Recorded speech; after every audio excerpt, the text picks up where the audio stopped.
Welcome to episode number 330 of the Beyond Social Media Show, the podcast for all of you marketing, advertising, public relations, and communications professionals. You can find us by searching for Beyond Social Media Show. We are recording live on Facebook on November 7, 2020. A ton of things to talk about this week, including tears of joy, ROI of I voted, fondue fountain, election survival kit, TikTok-vertising, calm, typosquatting, backlink scam, too soon to bridge the gap, and stick around for some stats on digital subscriptions at the end of the show. You want to stick around for that, but we started off with the best story of the week, and today is a happy day. We have turned the page on the Trump era and proclaimed our devotion to democracy. Thank God. Yay, democracy. Sorry, I had to say that, but BL, you kick it off with the best story of the week. What do you got? Well, the best story of the week is about that. This morning on CNN, when CNN and the New York Times called the election for Biden, Van Jones, who's a political reporter, had the most beautiful response to Biden's victory with tears rolling down his face and mine. He said, "This is a big deal for us just to be able to get some peace and have a chance for a reset. And the character of the country matters and being a good man matters." And this is from a Daily Beast story by Justin Baragona. And he was sobbing. Van Jones was sobbing. He said, "It's easier to be a dad today. It's easier to tell your kids. Character matters. It matters. Tell the truth matters. Tell them being a good person matters, and the character of the country matters, and being a good man matters." But he wasn't the only one crying besides me and you, Dave. He was Donna Brazell broke down on Fox about Kamala Harris being the first woman vice president. She said in tears, "It's been a long time coming. The last to get voting rights just waited and waited for our turn. It's been a long time coming." Let's say that again. And in New York, we were dancing in the streets. You got a video of that. You should post I'll that. put that in the show notes. Yeah, definitely. Yeah, well, and it all the reason that we're able to celebrate is because of this. I voted, you voted, we all voted, we voted, and we counted the votes. We're still counting the votes. But democracy matters, and if we've learned anything over the past 4 years, it's that it doesn't matter. It matters every day of the year, not just every 4 years. Democracy is not a spectator sport. We need to stay engaged, and this was a wake-up call for that. An amazing wake-up call for that. Yeah. So this was I actually found out about this from a retweet from Greg Swan, who dug this up from 2012. And it's a WCCO TV story by Jason DeRusha, who's one of our local anchors here in the Twin Cities area. But back then, Jason DeRusha did a story on the ROI of the I voted sticker. Do you guys get our I voted stickers, right? Yeah. So I was delighted when I got my mail-in ballot for the primary that it came along with an I voted sticker, and then for the general election, we didn't get them like that. We had to go to the voting place to get them. But yeah, they sent them along, and they sent it for the primary and for the general election in the mail-in votes. So that's one thing I was worried about. Is like, if I get mail-in, am I going to get an I voted sticker? I wanted one. Yeah, right. And they did send them along. But so in this 2012 story, Jason DeRusha did the research and found out that for the office of the Secretary of State of Minnesota, they purchased their I voted stickers to promote voter participation. Obviously. The stickers cost less 0.002368 cents per sticker. So less than a penny, much less than a penny for each I voted sticker. And that's a hell of a return on investment, because, my emotional reaction to worrying about voting by mail was whether or not I would get an I voted sticker. Every time I vote, I get an I voted sticker. I paste it. I attach it to my shirt and take a picture of myself Me and share too. it on social. You know, that's what everybody does. And the more people see that, the more ingrained gets. Yeah, I need to vote too if you're not voting, right? So it's a hell of a return on investment for democracy. Sure is. So I have a non-election story here. As you may recall, last week, poor Cheese Boy uh, had a disaster trying to. This is from this is a follow-up story from Mashable. Tasty Hoon finally conquered his cheese fondue fountain. He did a sequel, so this is an Amanda Yeo follow-up. So he had this disaster last week. We had the video where he made it too thin or too thick or whatever, and he was trying to coat his fried chicken with fondue for some reason, and instead of that happening, it started spinning out and hitting him in the face, and he cried and everything was horrible. So then he made a sequel and he joined Twitter calling himself Spin Cheese Boy, and his first tweet says, "Cheese Boy is win, haha." So Tasty Hoon has embraced his new identity as Spin Cheese Boy, and he's currently taking suggestions for his next fondue video. So judging from the fact that he features a can of Coke prominently, and he pours a drink and he holds it up to the camera and he takes a sip and he goes, "Ah," I would assume they're his sponsor, but he's so funny. Because he knows, I mean, I guess he doesn't speak English. And so it's all sort of pantomime. He's hilarious. We need that. Yeah. After 2020, we definitely need that. So I have, this is another election story. I have a good friend of mine, Blois Olson, has a PR firm called Fluence Media. Blois and I go way back. We published the first digital media outlet covering Minnesota politics back in the day. Blois is a political commentator here in the Twins in Minnesota. He also publishes Morning Take, which is a daily must-read newsletter covering Minnesota politics. So it's like the first thing anybody who pays attention to Minnesota politics reads in the morning every weekday. It comes around 6 a.m. or something and has the latest of what everybody's reporting and it's a fantastic resource. So Blois has done some brilliant branding of his agency. So he's political, everybody knows him for his political commentary. He's got his Morning Take newsletter on Minnesota politics. So on Monday, I got the doorbell rang and I got a delivery via courier of this box. And it is with Fluence Media's logo on it. And that's his colors and logo, everything. And you open it up, and it's empty now, but it had in it a poem. And here's the poem. He's got a poem in it with the backing of his branding of the agency branding. The poem says, "This year has brought plenty to handle, a year to which others won't hold a candle. As you get ready for your latest Zoom, we hope that you remembered to groom. The election is coming very fast. Here's some survival stash, so it's not your last. All our best, Fluence Media." Well, what did he give you? He gave me Annie B's salted caramels. They're Minnesota's best. A bag of Caribou coffee beans. Really? Fancy chunky peanut butter cup. A bottle of Francis Ford Coppola's Director's Cut Cabernet Sauvignon, and 2 packets of Advil.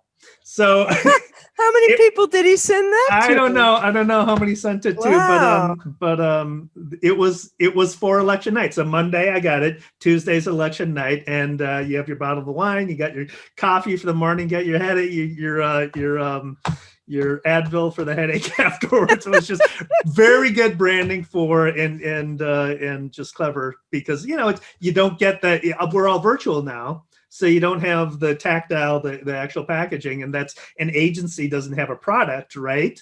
It's got a service. So he basically did some product marketing for his agency. I thought it was very clever.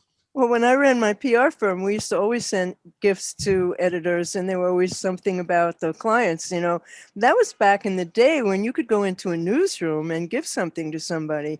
That was a while ago. So, speaking about branding, Shopify and TikTok are partnering on shoppable ads, and this is from a story in Retail Dive by Tatiana Walker Morris.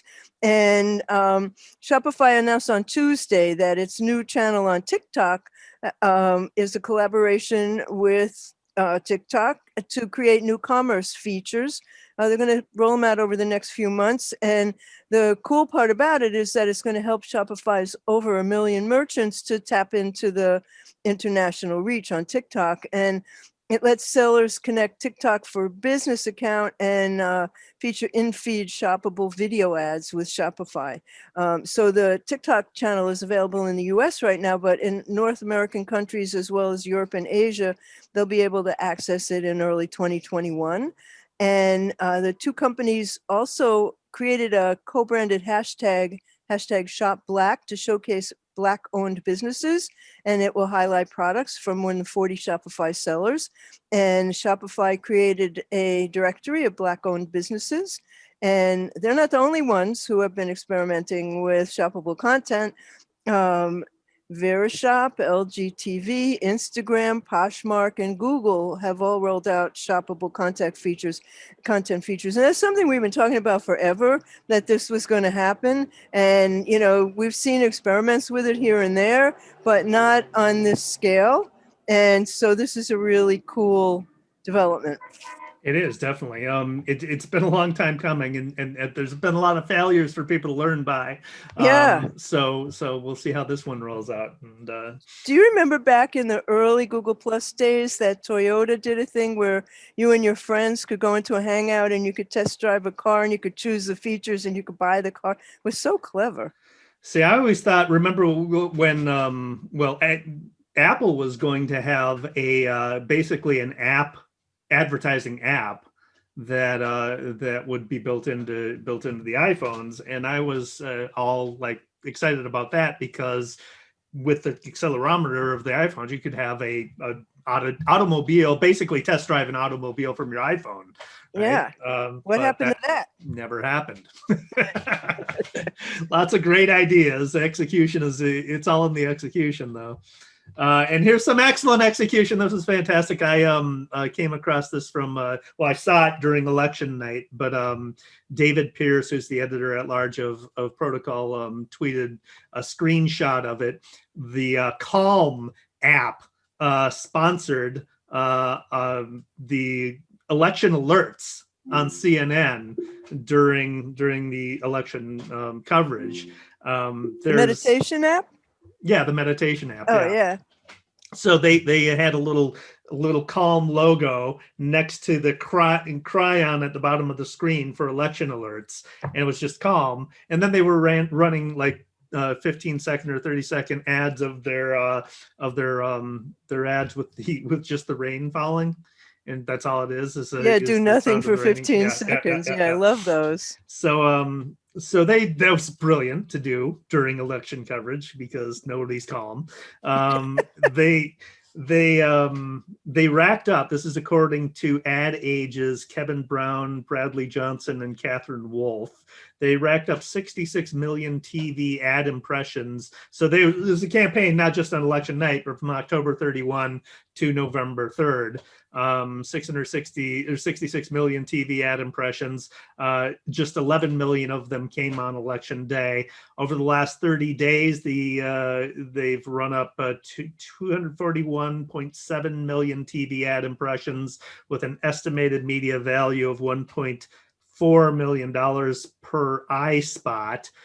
They ran, in addition to CNN, they ran on HGTV, Hallmark, Freeform, MSNBC, IFC, Discovery Family Channel, and Discovery everywhere. Life Channel. Yeah, pretty much everywhere. What's an iSpot? iSpot is a outlet that covers advertising. Oh, okay. I have no more good news. Do you? Well, I'm gonna get some more stats on this article. Oh, okay. Sorry. So this is a coverage from TechCrunch's Sarah Perez, who reports on data from Sensor Tower and App Annie that the CNN advertisements had boosted Calm's downloads for the app. So on iPhone in the US, according to App Annie, it moved up, the Calm app moved up 20 ranks from the day before Election Day to reach number 79 overall across both apps and games in the US. It also reached number 1 in the US health and fitness category. And then Sensor Tower found that the app moved up again on November 4, climbing up 51 spots from the prior day, number 68 among the top free iPhone apps and on the US App Store. So it paid off in app downloads as well. A great campaign. Yeah. Now, best, let's go to the worst now. Okay, well, this is election related in a different way. This is about typosquatting. It's from a New York Times article by Emily Dreyfus. So what happens is typos in hashtags are not accidental, and Trump and other trolls and media manipulators use them to circumvent Twitter and Facebook and other social media platforms' efforts to hide hashtags. So this is called typosquatting. And so what happens is that this whole network of right-wing operatives and activists and the president spread disinformation about Joe Biden with the simple hashtag Biden crime family. So on Wednesday afternoon, a protester in Nevada interrupted the election officials' news conference yelling the Biden crime family is stealing the election. So that wasn't random at all. Biden crime family hashtag is part of a year-long disinformation campaign against Joe Biden, and it was spread by social media, political influencers, and Trump. So in the final days of the election, the hashtag was used on Twitter and Facebook, and also on darker parts of the web like 4chan and Parler, and it was repeated in Steve Bannon's podcast and the Gateway Pundit. So in the last month on Facebook alone, posts with that hashtag had about 277,000 quote interactions like reactions and comments, according to CrowdTangle. And that's only on non-private pages. Without the hashtag, the slogan had more than 1 million public interactions this month on Facebook, this month, November. When the platforms banned the hashtag, Trump tweeted it with a deliberate misspelling, Biden crime family, with a typo in the word family using 2 I's. There was no context, there was no link, it was just the misspelled hashtag. And that was a deliberate way to rally supporters to the conspiracy theory while getting around the attempts of social media to stop it. So unfortunately, it got little notice from mainstream media, like so many things. And this is known as hidden virality, Dreyfus says, and that means something extremely popular on part of the internet is going unnoticed by the mainstream news. And users could still tweet the hashtag Biden crime family, but Twitter stopped showing any results if the hashtag was clicked or if it was searched. So that's called de-indexing, and it's a one step short of censorship. But it can be powerful, but it didn't work. And so unfortunately, most social media appears to have taken no action whatsoever, and they found no evidence of YouTube, Facebook, TikTok, or places like Parler, Gab, and 4chan, or 8kun, formerly known as 8chan, that they all had cumulatively had tens of thousands of Biden crime family posts. QAnoners, who are totally enamored of numerology, they thought of Trump's tweet like a tarot card, interpreting its meanings in lots of threads on 8kun. So ultimately, typosquatting won. And on election day, I guess they'd all given up. 17,000 people were posting about Biden crime family on Facebook and on Twitter. In the middle of the day, the slogan was being tweeted 3,500 times an hour. So let's hope that's over. Happy days are here again. Yeah, it ain't over till it's over. It's not over. Yeah, really. It's not over. This is I had a interesting scam tried to be perpetrated on me. It's not a so with SEO, when you do search optimization, one of the things that you try to do is get links to the content that you're creating that you want visibility in search results. Linking is one of the first and foremost factors that made Google a better search engine than everybody else at the time. They figured out that a link was about, and they built their algorithm around linking structures online. And so it still is a major factor in getting visibility in search results. So this is a story about somebody trying to get links from other people, but doing it dishonestly. I got an email from a guy named Gavin Whitner. And the email said, "Hey, David, I saw this page on your site," and then it has a link to my eStrategy blog, one of the articles on my eStrategy blog, "using my photo, which is licensed under Creative Commons 2.0. Here's a link to my photo on Flickr," and he has a link to the photo on Flickr. "It's certainly free to use. Thanks for using it. However, I do ask for a small attribution. Could you kindly add an image credit anywhere on your page? Something simple like photo by Gavin Whitner. The link leads to my website, which would be perfect." And the link is to Music Oomph, which is his website. And so I was about to give him credit. I was like, I've use photos from Flickr. I use photos from Pixabay, which are, when I use them from Flickr, I look for Creative Commons and make sure I'm, using it appropriately. If I need to give credit, I often do, then I will. On Pixabay, they're Creative Commons. They're all free and there's no attribution necessary. So I was about to give him credit, and I actually went to the page and was going to edit it and put a link for him. But then I was like, this doesn't seem quite right, because the image I was using, I was sure that I got it from Pixabay, which doesn't require attribution. And if I had got it from Flickr, I would have checked the Creative Commons license, and if it asked for attribution, I would have given it at the time I posted it, right? So it's just like, it doesn't seem right. So I went and I went to look for the photo on Pixabay, and I tracked it down and found the photo that he was linking to on Flickr on Pixabay, and it was uploaded by someone named Lucella Planeta Leoni in Italy. So obviously both people didn't own the same photo. I browsed Lucella Planeta Leoni's photos on Pixabay, and I discovered a few more that appeared to use the same model as the photo that I used in my blog post, and appeared to be shot in the same location.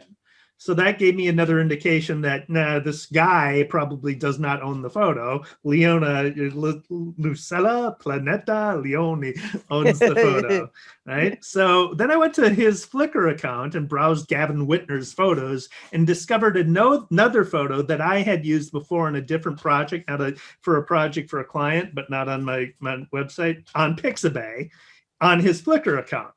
So I knew that I got that photo from Pixabay, and it was clear that this guy was grabbing photos from Pixabay, uploading them to Flickr to make it appear as if he owned the photo. To get links? To get links. So what he'd do then is do a reverse image search on Google to find other sites that had used that photo, and then approach them, email them, asking for credit, asking for a link, so it looked like he owned the photo.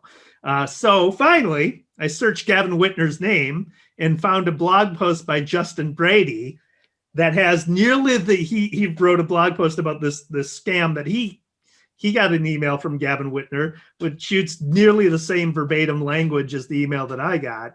Wow. So I'll put links to everything in the show notes, but good detection. Yeah, that's the one way that people try to get links. You want to be careful about that so you don't fall victim to it. And there will be another blog post about Gavin Whitner.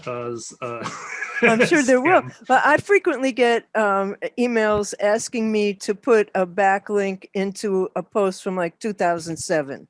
No, I'm not going to do that. I noticed that the thing you linked to isn't around, but could you link to us? Like, no, I can't unless you want to pay me for it. Yeah, that's a common link. That's a common link building strategy, and it doesn't have a high return on investment. For that reason, it's like Yeah. this is a Why would waste I of my do that? time. Yeah. Yeah. So are we on to smiles? No, I got another bad one. Okay. This is from the Daily Dot's Michelle Jaworski, who writes about the Gap. So the Gap on Wednesday tweeted a message of unity, and Twitter was having none of it.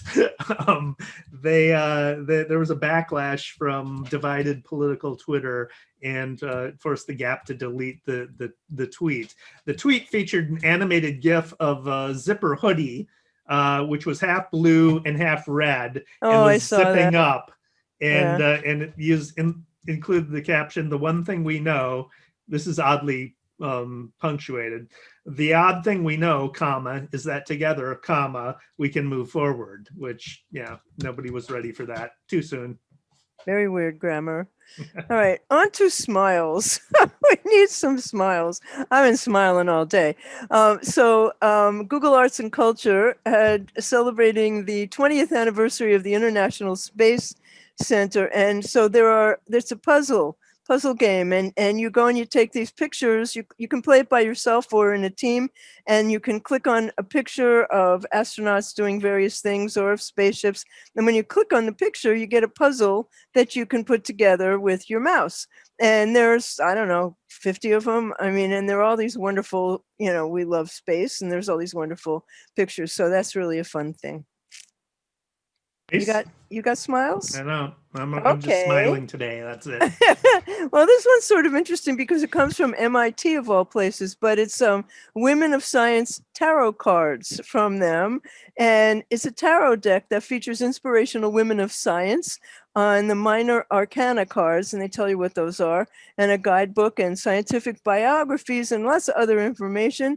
And it helps tell us stories about our future based on the principles of science, which we need to get back to. So each major arcana card has a fundamental science concept, like extinction or diversity or gravity. And there are 56 minor arcana cards that feature these inspirational women who've changed the course of STEM. And the illustrations are made by a neuroscientist and a comic artist. And readers who are new to tarot or those who want to learn more about the women in STEM, there's a guidebook and biographies of all the women featured on the cards, as well as information about tarot cards. So it's really cool. And they're beautiful. You have to buy them, though. That's just bizarre to me. Well, that it comes from MIT. Why are you mixing science and tarot cards? Because tarot is scientific to some. No, it's not at all. So, okay, here's the tweet of the day. Anne Hidalgo, who's the mayor of Paris, tweeted, "Welcome back, America. Congratulations to Joe Biden and Kamala Harris for their election. While we are about to celebrate the 5th anniversary of the Paris Agreement, this victory symbolizes our need to act together more than ever in view of the climate emergency." That about sums it up. That was we've gone from doom scrolling to glee scrolling. Yeah, isn't that great? Joy scrolling.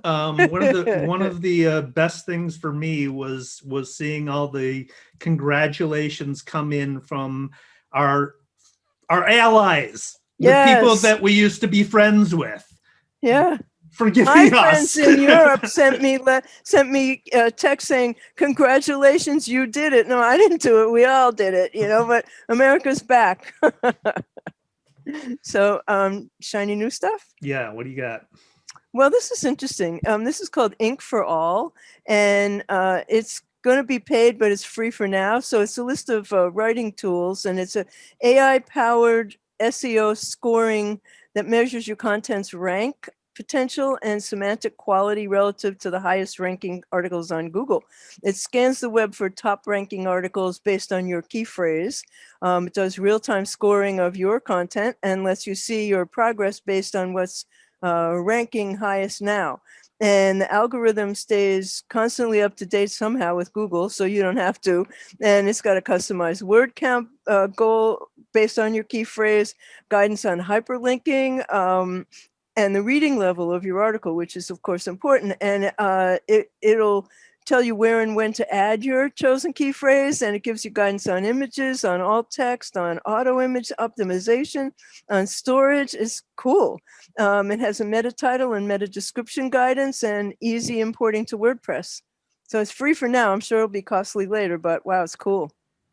Yeah, there's I hate the reading level algorithms.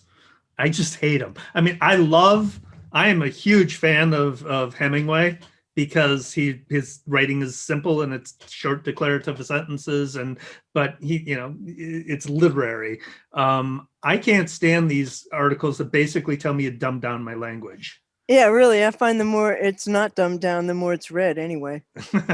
Yeah. Do you have any? Yeah, I do. This is something that was been meaning to talk about it for a week, but was on the cutting room floor last week, so we'll talk about this week. Microsoft Clarity. So Microsoft has a new analytics service that they're offering. I found out about it from Search Engine Journal's Christine Zernheld, and it's a free service. It's the features include session recordings. So I've talked about InspectLit before. This is recording cursor movements of visitors to your website, so you can watch them as videos and see how people use your website based on their cursor movements. The same thing as that. So the session recordings also has heat maps, and it has rage clicks. So it will highlight when people are clicking. They're expecting to click something that's not clickable, and they're getting pissed off about it instead of clicking it multiple times because they're pissed off about it. So that's an interesting new analytic that gives you an indication of people being frustrated in your website. Wow, that's a great idea. Yeah, and then it also has excessive scrolling feature to highlight that kind of stuff. So it's free. You have to sign up though through either Microsoft, Facebook, or Google. You can't sign up using your email. So you have to have one of those three accounts in order to sign up for it. I did sign up for it. I put it on our on the Beyond Social Media site to see what kind of data will come in just yesterday, so there's not a lot of data yet, but we'll report back on how it works. But great new service, and it's free, so there you go. Very interesting. So Vimeo has a free new service. It's called Vimeo Record, and it's a messaging tool that is a Chrome extension. You can only use it in Chrome, and it lets you record and share videos directly from your browser, and you share them in email. And the videos are uploaded to Vimeo, so I could figure out how to turn it on, but I could not figure out how to turn it off. And I don't really want my camera open all day long, so I'm not quite sure. And there was nothing anywhere that said this is how you turn it off. And no matter, even when you turned off the link, it just kept going. So I gave up. But it's a good idea. And then I saw this on Twitter Business. This is their idea of best practices for videos for business. And while they're for advertising, they work just as well organically, is what they say. And they recommend that you incorporate these elements into your videos to maximize performance. And they point out that videos that are optimized for Twitter drive an increase of 33% in emotional engagement, which certainly is true. And there's a video example that shows one that's done well. So what they're saying, which I think is interesting, is keep your video between 6 and 15 seconds long. Grab attention early by opening on your product or your, whatever. Add captions for mobile sound off viewers, which is really good advice. Show your logo and keep a permanent placement in the upper left or right corner of the frame, and incorporate positive human interaction with your product or services, or not. But I think the 6 to 15 second part is very interesting. Yeah, that sounds about right for Twitter. Hmm. Yeah. They So, won't upload longer videos, so yeah. All right, let's wrap this up with some data. This is from the Harris poll. This is pandemic comes along, and people figure they're going to be, cooped up for a while, so they start subscribing to more digital services. So this is a poll on whether people are going to keep their digital subscriptions that they signed up for during the pandemic, post-pandemic. So most people will keep their digital I've already subscriptions canceled a bunch. post-pandemic. This is yes, no, or don't know according to category. So people who signed up for music subscription services pre-pandemic are going to keep them after pandemic. 72% said yes, 14% said no, and 13% said they weren't sure. Exercise and fitness, wellness, 64% said yes, 22% said no, 14% said I don't know.